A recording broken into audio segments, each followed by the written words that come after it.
ना होता। और दोस्त बात करें, एक गरीब फैमिली से बिलोंग करता हूँ।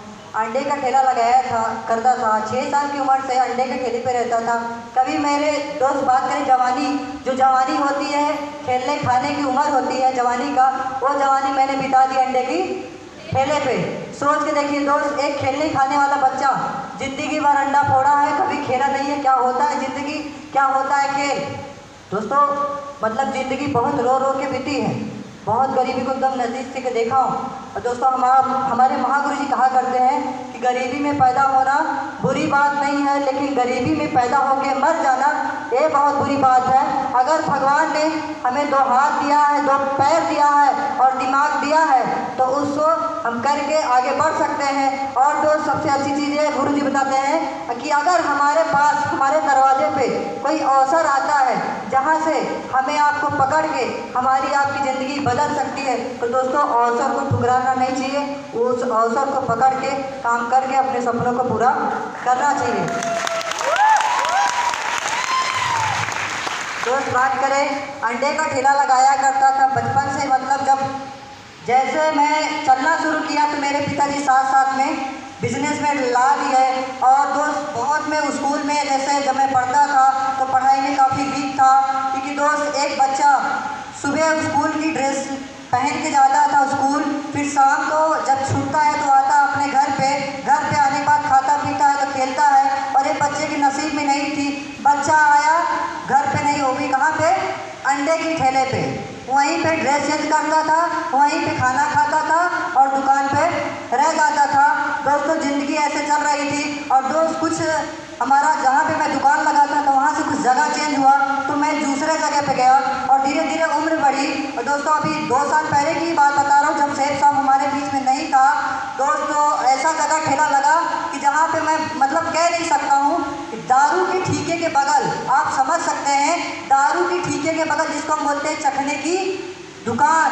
दोस्त वहाँ पे दुकान मेरी लगी करती थी। 100 लोग आते थे, कोई अच्छा कोई बुरा, सब लोग बोल के जाते थे, लोगों की सुनता था। लोग बहुत तरह तरह की बात करते थे, कोई अलग कोई गलत कोई सही, सुनता था, सुननी पड़ती थी क्योंकि दोस्त बिजनेस किया था। और दोस्त आपको बताएं, एक टाइम ऐसा आया कि शाम को लगभग 7 साढ़े 7 बज रही थी और पुलिस राउंड पे निकली थी, लगभग 20-25 पुलिस राउंड पे निकली थी। और जो पास थाना के मालिक जिसको हम बोलते हैं सच्चो, शायद जो भी जानता नहीं हो, लेकिन वो बड़े वाले मालिक आए। जब वो आए 20-25 लोग के साथ डंडा लेके आए तो जितने भी पीने वाले थे सब लोग भाग गए।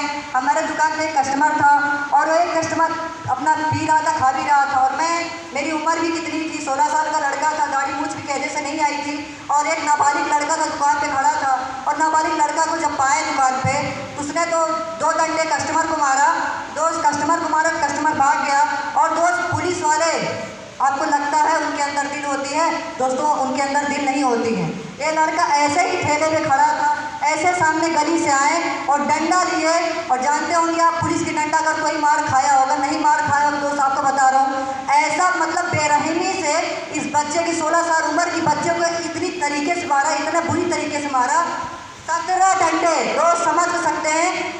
17 जून को मैं जन्म हुआ, मतलब जिस तारीख को मैं जन्म हुआ, 17 तारीख को मैं जन्म लिया हूँ, 17 डंडे गिनती से मारा है दोस्त। चोट नहीं लगी, हाथ फ्रैक्चर हो गया।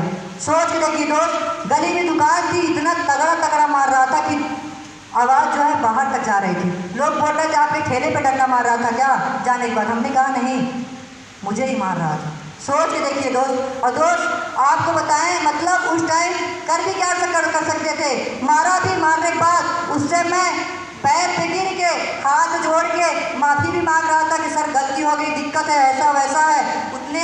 उसने अपने लाश से मेरे सीने पे मारा। सोच के देखिए, एक बच्चे को, इतना बड़ा पुलिस वाला, इतना बड़ा सीनियर है, उसकी पढ़ाई लिखाई क्या है। सोच के देखिए दोस्त, उसने बच्चे को मारा लाश से। जब भी मैं माफ़ी मांग रहा हूँ, जो भी कुछ गलती नहीं किया, मैंने चोरी चमारी कुछ नहीं किया, मैं 2 पैसे ईमानदारी से कमा रहा था। लेकिन दोस्त आपको बताएं, जब मारा बहुत तकलीफ किया, मैं रोने लगा। और फिर शाम को आया, मम्मी को बताया, मम्मी बोली, हमने कहा मम्मी ऐसे ऐसी बात है, पुलिस वाला आया, बहुत मारा, बहुत दर्द हो रहा है, क्या क्या बताएं। मम्मी बोली कोई दिक्कत नहीं बेटा, ज़िंदगी है भाई, जो मजबूरी है करना तो पड़ेगा, क्योंकि हमारी आपकी जड़ें मजबूत नहीं है। फिर मम्मी से कहा मम्मी कब ऐसा दिन आएगा जो कि वहाँ से ठेला ना लगाना पड़ेगा, अंडी की दुकान पर ना जाना पड़ेगी, मार ना सहना पड़ेगा, लोगों के ताने ना सुनने पड़ेगी, क्योंकि काफ़ी लोग आते हैं अलग अलग तरह की बात बोलते हैं। तो मम्मी ने बोला सब्र रख बेटा, कभी ऐसा दिन भी आएगा। और दोस्तों हमारे ज़िंदगी में आया एक ऐसा दिन, और दोस्तों सेब शॉप आया, कोई और दूसरा अपॉर्चुनिटी नहीं था, सेब शॉप आया और हम दोनों माँ बेटे साथ में बिजनेस देखे। और बिजनेस इतना ज़्यादा समझ में आया, इतना ज़्यादा समझ में आया कि यहाँ से कि हमारी गरीबी दूर हो सकती है, और जो बाहरी दुनिया में सपना ना तो दिखाया जाता है ना सपना पूरा कराया जाता है, और यहाँ सपने दिखाए जाते हैं, सपने को पूरे भी कराए जाते हैं। ये चीज़ समझ में आई, सोच समझ कर डिसीजन ले काम किया। और दो बात करें शॉपिंग करनी होती है, लोग बोलते हैं हमारे पास पैसा नहीं है, हमारे पास पैसा नहीं है, हमारे पास पैसा नहीं है। हमारे पास भी पैसा नहीं था दोस्त, हम लोग सूद पे ब्याज पे पैसा लेके किए थे। हमारे पापा निगेटिव थे, क्योंकि मार्केट में बहुत सी कंपनियां आई गई थी, तो हमारे पापा काफ़ी इन्वेस्टमेंट हो चुका था, पैसा बेकार हो चुका था, इस वजह से पापा को भरोसा नहीं था। हम जानते थे पापा नहीं करने देंगे। हम माँ बेटे साथ में सोच समझ के कैसे गाड़ बाड़ी करके बिजनेस को स्टार्टअप किए। और दोस्त आज बिजनेस को स्टार्टअप किए हैं, काम कर रहे हैं, आज जो कि है उसका नतीजा है, कार आज आपके सामने खड़ी है।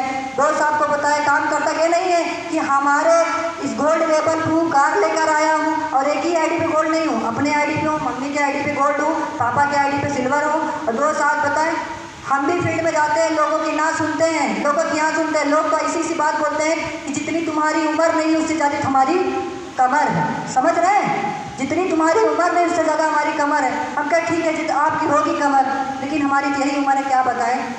प्लान हमारा ये है करना हो तो करो, न भाड़ में जाओ, हमारा क्या जाता है। आओ तो बेस्ट, नहीं तो आए तो बेस्ट, नहीं तो आए तो वेलकम, नहीं तो ठीक था।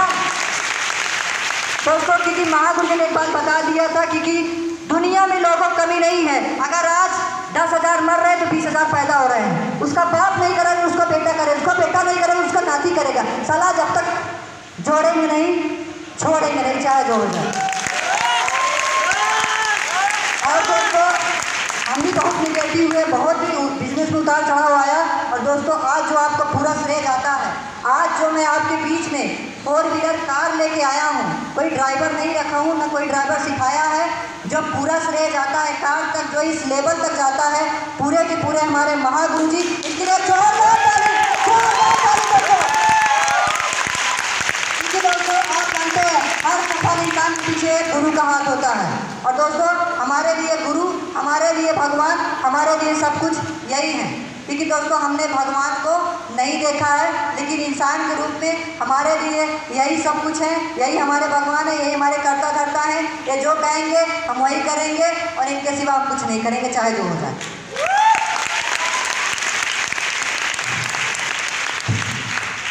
दोस्तों अपनी बातों को यहीं पे समाप्त करता हूँ, और कंपनी का 5वां लेवल बहुत जल्द आपके बीच में लेके आ रहा हूँ। तब तक के लिए बहुत बहुत धन्यवाद।